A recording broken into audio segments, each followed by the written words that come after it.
अस्सलाम वालेकुम। मैं अमजदुल्ला ख़ान, स्पोक्समैन एमबीटी।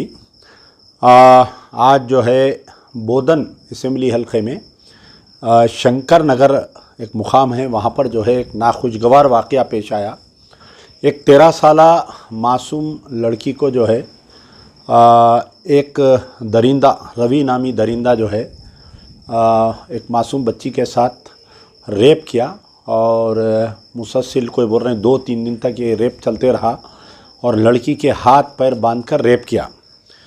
तो ये बड़े अफसोस की बात रही कि ये रवि का ताल्लुक़ जो है सियासी पार्टी बीआरएस से है और इसका भाई जो है वहाँ का बोधन म्यूनसिपालिटी का फ्लोर लीडर भी है और सिटिंग काउंसलर भी है उन्हें।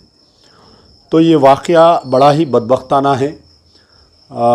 लेकिन वहाँ के जो रुकन असम्बली है जनाब आमिर शकील साहब, जैसे ही वाक़ये की इत्तला मिली मौके वारदात पर पहुँचे और उनका बयान भी मैं सुना कि सख्त से सख्त कार्रवाई करेंगे और कसम भी खाए उन्होंने कि मैं इसको फांसी की सज़ा दिलवाऊंगा बोलकर।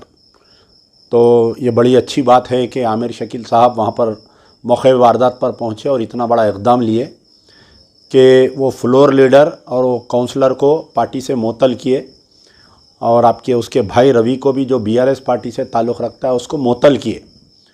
लेकिन मुझे कुछ शक व शुबात आ रहे हैं इसमें कि आमिर शकील साहब को इख्तियार नहीं है कि उसको मुअत्तल करे या आपके उसको पार्टी से निकाले। ये जो आमिर शकील साहब का बयान आया है ये तो खैर आप एक रुकन असम्बली है, आप पुलिस से मुतालिबा करें हैं कि सख्त से सख्त कानून हो, ये बहुत अच्छी बात है।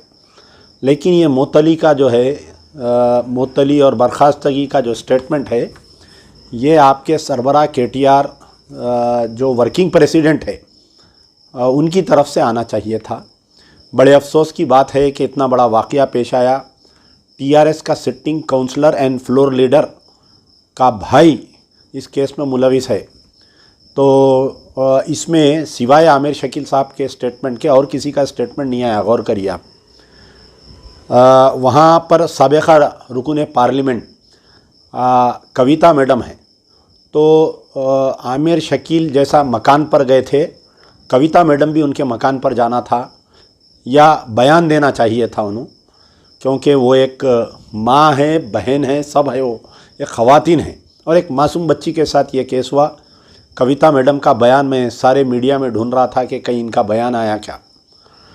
KTR साहब जो है ट्वीट खेलते हर छोटे मसले पर। पिछले 8 साल में मुसलमानों के ताल्लुक़ से एक भी ट्वीट बता लो, मैं चैलेंज कर रहा हूँ।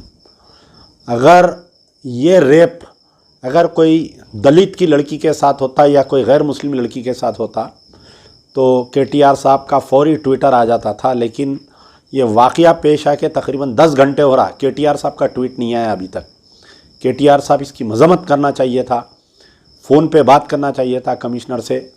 जिस तरीक़े से दिशा के जानियों को, जिस तरीक़े से दिशा के रेपिस्टों को जो हरकत की गई थी, इसकी भी हरकत वही होना चाहिए था अभी तक।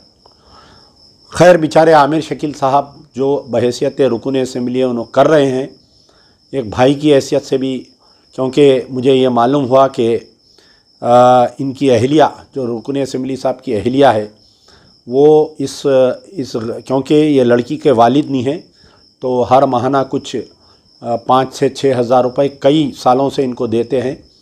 तो इस ख़ानदान की सरपरस्ती भी यही करते हैं। तो हो सकता है कि वो अपने से जितना हो सकता करेंगे, लेकिन रेपिस्ट जो है वो एक सिटिंग काउंसलर और फ्लोर लीडर का भाई है उन्हें। तो कहीं ना कहीं आमिर शकील के भी हाथ पैर बंध दिए जाएंगे इस मसले।